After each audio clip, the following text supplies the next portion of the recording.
Hi, I'm Professor Hitch, and today I want to talk to you about critical reading. First of all, what is it? Second, how do we use it in our daily lives? Well, to answer the first thing, I'm going to try to define critical reading right now. When I think of critical reading, I think of active engagement with the text. I think of not being a passive observer. I think of participation. When I think critical reading, I think action. Critical reading to me is an action phrase. It means something. But to give you a better understanding of what kind of action should be taking place, I want to show you something called Bloom's Taxonomy.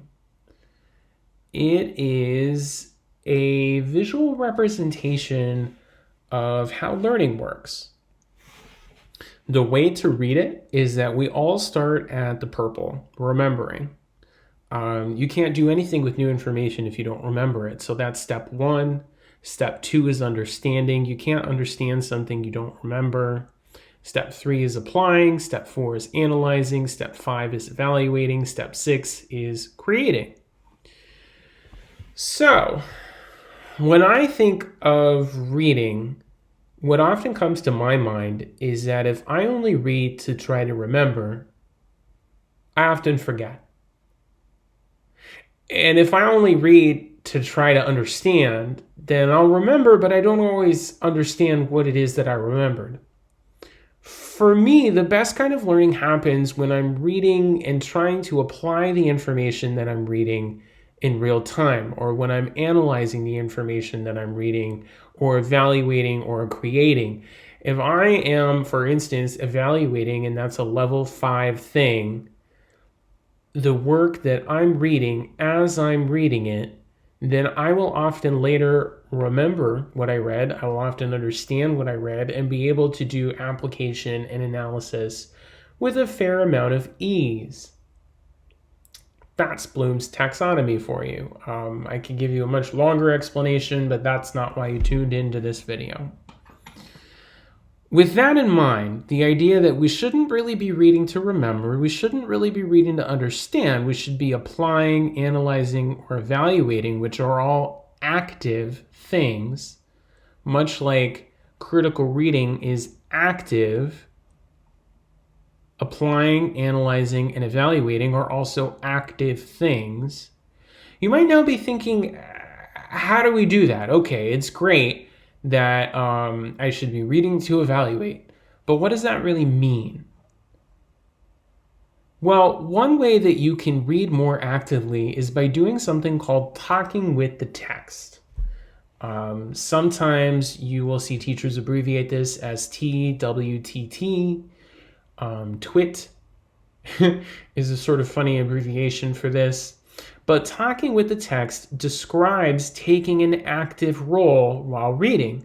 You can't talk passively. You got to actively try to do that. And so when you're talking with the text and the text is talking back to you, aka using the written words to communicate a meaning to you, now you're having an active conversation, and now you're doing that kind of engagement that you should be doing to critically read. And yet some of you may still be wondering, great, we're going to talk to the text, we're going to actively read, but how the heck do we do that? There's one final thing that I'd like to show you. These are just a couple basic critical reading strategies that you could use to talk with the text. What you have to know about these strategies is that they're not required for talking with the text.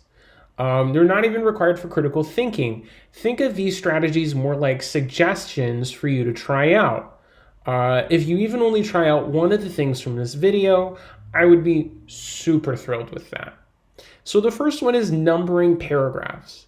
That's probably the least helpful thing that you can do while marking the text, but you may find it helpful for going back later in referencing what you already read. You can circle key terms. And while circling key terms may not sound like very much, I mean, come on, you're just circling. We got to look back at Bloom's taxonomy here. So circling a key word, you have to be able to analyze what you're reading in order to determine if it is a keyword, to determine if you should circle it.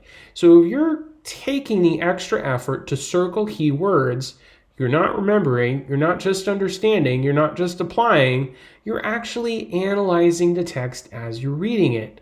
And this is kind of the golden zone that we want to be in. So circling keywords is a great way to talk with the text and increase your critical reading.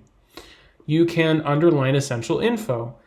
Somewhat similar to key terms, essentially you're looking for larger chunks of information than you would be circling just terms. You can box new vocabulary words, and although the text is very small here, I'll tell you it says define them in the margin. I cannot stress enough how great a habit that is to box new vocab words. Oh my gosh. I'm an English major, and you might imagine if I'm an English major that I probably just know all the words ever.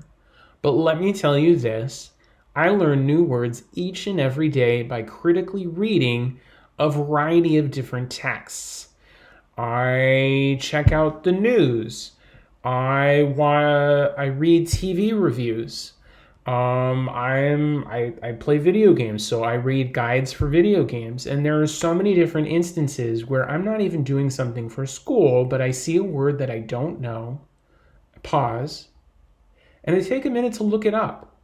And that's a new word that I can bring with me the next time that I'm filming a YouTube video or something else. You may also find bracketing information helpful, and then you may also consider writing labels in the margins, or just more generally than this last tip, writing in the margins about anything. You have so much blank space on every page that you read, on anything you may be taking notes on. Use that blank space to your advantage. Don't leave it blank. Engage with it, because when you engage with it, you are remembering, understanding, applying, analyzing, and occasionally evaluating, as the case may be. Perhaps even creating, if you really think about it, because you are in fact creating new text around the text that you're reading. So I don't expect anybody at the end of this video to be an expert at critical reading. That's not the point of this video. But I hope, now that we've gotten to the end of this explanation, that you have A, a better idea of what critical reading is, and B, that you'll consider trying out one of these strategies the next time you do some reading. That's all for now.